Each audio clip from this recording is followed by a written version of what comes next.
جان ماه. مردم میگن خاله بجای مادره، خاله هم خوبه سوزشی مادر دیگره. به خاکی وطن هجم، به خاکی وطن هجم. اساسی رو من از سالهاست که میخونم و یکی از روزنامه‌های دوست داشته من میباشد و امروز اومدم که از سیاف چند تا روزنامه گیرم روم که و چون گفتن که باید یک صحبت شود و این اومدیم با همراهی عبدالرزاق صابر جان، با همراهی امیرالله جان. صدام بر بام ملت قامت ماست و میدانی چرا ما میتوانیم. خب دوستان عزیز، یادآور میشویم که امروز در برنامه امروزه ما حضور دارم روزنامه‌نگار بین‌المللی اکای سربرگ باقی و خوش آمدید. قدمهاتون روی دیده. تشکر. سلامت باشید. امیرالله جان تشکر. بسیار یک نام زیبا راستین نام رو خیلی از صفحه های اجتماعی، از صفحه های فیسبوکی سیاف مصرا روزنامه‌نگار بسیار هم برجسته و معروفی وطن میخوندم و اینک در برای امیرالله جان نشستم. تشکر. هر اون کس که کسبش رو دوست دارد، اگر صدقاً از پشت کسبش همین باشد، یعنی که کسبش رو دوست دارد، نه بس از اون که او کسب سیر درآمد است یا کم درآمد است، باور کنید این همون کسب همین خداوند هم برکتش میتیه. باور میکنید؟ شب آب چو سازد گل احمر گردد، خاک چو طالب خورشید شود زر گردد، صحبت صاف دلان جوهر اسرار غناست، به صدف قطره محال است که گوهر گردد. فعالیت دارید و شما گفته میتوانید که مثلا سالهای قبل یعنی روزنامه‌نگاران چگونه فعالیت داشتند و امروز چگونه شدند؟ اگر گوییم که من هنوز از سالهایی که در پس پرتای مکتبی بودم، از سالهایی که در مکتب میانه میخوندم، همین با شوق و ذوق و همین کسب ژورنالیستی که او وقت ژورنالیست میگفتن مشغول بودم. خطا نمیکنم چون که بعضا از حیاتی انا همون هم مکتبیانم، بعضا از حیاتی انا همون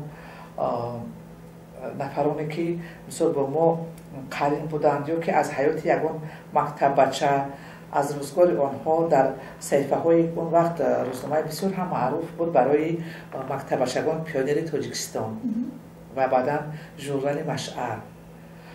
من در همین صحیفه ها کوشش میکردم که اقلا در یک ماه یک بار یا که در یک سال 2 بار 3 بار 4 بار همین موادهای ما در همین روزنامه ها، در همین مجله مشعل، در روزنامه پیونیر تاجیکستان چاپ میشد. این برای من یک خرسندی کلام بود، زیرا که اون سالها نه همه موادها رو در این صحیفه های این مجله و پیونیر تاجیکستان چاپ میکردن. این برای من یک هم افتخار بود. خیلی اون وقت رو گویم من اون وقت خیلی فخر نمیکردیم، لیکن همین خب خیلی بسیار شد میشنم که یک موادی من، یک مقاله من خیلی استادان و معلمان هم یفتن که من سربرگ مقالاتی در ژورنال مشعل برای من، در صحیفه پیونیر تاجیکستان برای من همین خیلی خرسند میشدم. بیشتر از من پدر و مادرم خرسند میشدم، برای که من فکر میکنم که هر یک مقصد که پیشروی فرزند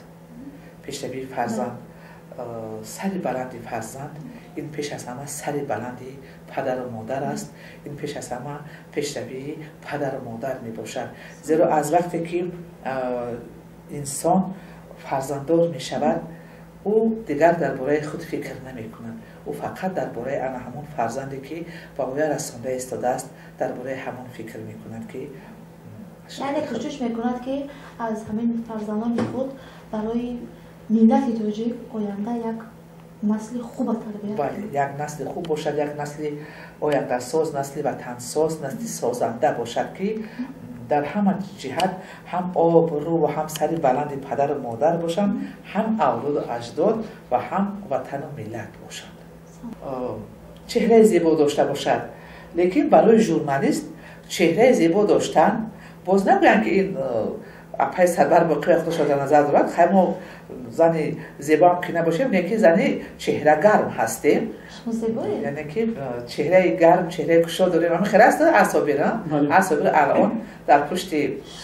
اعصابی نوار برداری هستن لیکن برای ژورنالیست مهم چهره نیست برای ژورنالیست مهم نطق روانش برای ژورنالیست مهم یک میدونید جرأت متانت سواد دانش داشته باشد که او در موضوعی که او موضوع رو پیگیری میکند این ژورنالیست مقصد کسی که باشد باید که از همون موضوع از همون مسئله او به خوبی برخوردار باشد آگاه باشد در آن وقت ژورنالیست میتواند روزنامه‌نگار که با موفقیت یا که به پیشروی نائل گردد. بعد ختم مکتب میانه باباهای اعلی من حجتهایم را به یونیورسیته دولتی تاجیکستان به نام ولادیمیر ایلیچ لنین از خود یک ناحیه دوردست کوهستان آمده در همینجا سپاریدیم و پایتخت عزیزمون شهر دوشنبه با دو امتحان داخل شدیم یعنی که اون وقت چی میگفتن اکسپریمنت میگفتن یعنی که دو امتحان یعنی که یک 4 یک 5 الکی از دو امتحان دیگر ما آزاد بودیم یعنی که من با دو امتحان با همین دانشگاه ملی که حوزه دانشگاه ملی نام میبرن داخل شدم شکر خدای بزرگ. همکاران شما میدونن چونه که هممون میدونیم غیر از کسب روزنامه‌نگاری برای میگویند که برای یک مرد چیل هنر کم است لیکن برای زن نیست. اپای نوزرین ما بسیار آواز فارغ و دلنشین و مهین داره یک سرودی که مثلا خودتون دوست می‌دارید برای ما زمزمه کنید. جعفر اسرار اینا سرودی که حتی سرودهایی که من دوست می‌دارم اگر من کمی درباره همین تاریخی که من نمی‌دونم راستی که کی من با سرودخوانی آغاز کردم و یاد دارم که وقتی که ما در یکی از ناحیه‌های دوردست کوهستان زندگی می‌کردیم انا همین اعصابی در زادروز مادرم همچون یک نواربردار رفته بودم اون سالهای 93 94 بود سالهای بسیار هم دشوار بود برای تاجیکستان عزیز برای همه مردم یک سالهای دشوار بود و شکر خدا که امروز یک تاجیکستان پر از فیض برکت را اول خدا و بعدم با آن همین ابتکار و سازندگی و خیرت سازندگی پیشروی معظم ملتمون محترم امامی رحمان امروز خداوند نصیب ما گردانده است یک کشور آباد و زیبا را پروردگار از این هم باز آباد و زیبا گردد امانی باشد و در همون جا من به فکرم شاید که همون جا من یک کمی بار وقتی که اصابی گفتن که از هر بگه یکون سرود بخون چون ما از من خواهش کرده سریع که من سرود خونم و گفتم که شاید که همین یک کمی سرودی که من در نزد اسباب نوار برداری خوندم در همون سالهای جنگ شهروندی بود که دل مردم از غم و غصه خون بود سالهای دشوار و اصلا یک سرود مورد در سر همون بگیم دیگدان در سر همون آتشدان من سرود خوندم و کدام سرود بود حاضر بیادم میپرسم از اصلا کدام سرود بود مرا بیادم نیست یک سرود خوب یک سرود چی؟ مادر نه آره رفته سر است مادر بجام برابر مادر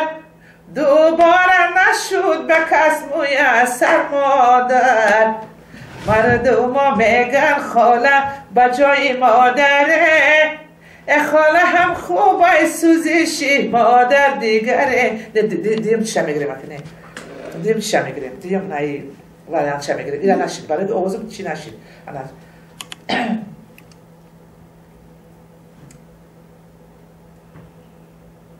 های مادره بجان برابر مادره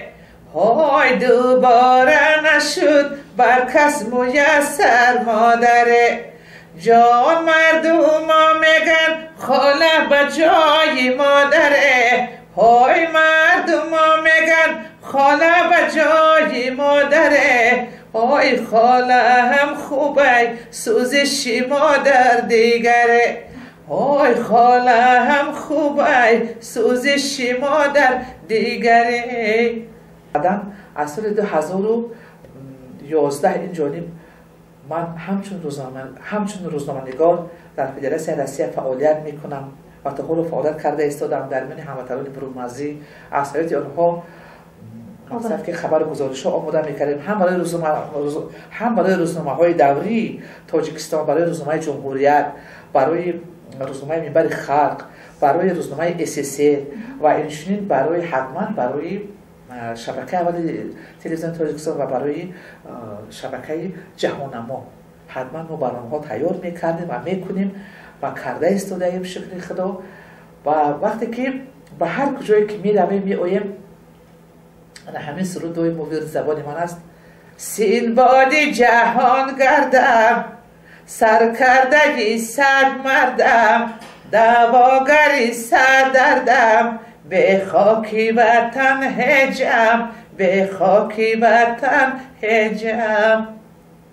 انسان میگوید که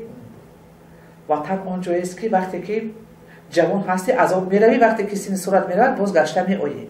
ولی من فکر میکنم که در همه حالت وطن است. وطن رو باید دوست داری، وطن رو باید نه و وطن آخر من فکر میکنم مفهومی هست که این رو با زبان حتی افاده کردن مشکل است. وطن هم باز اگر من باور دارم که قلبی مرا پوره کنه، قلبی مرا پوره کنه، در قلب من با حرفای کلام نوشته شده است وطن تاجیکستان.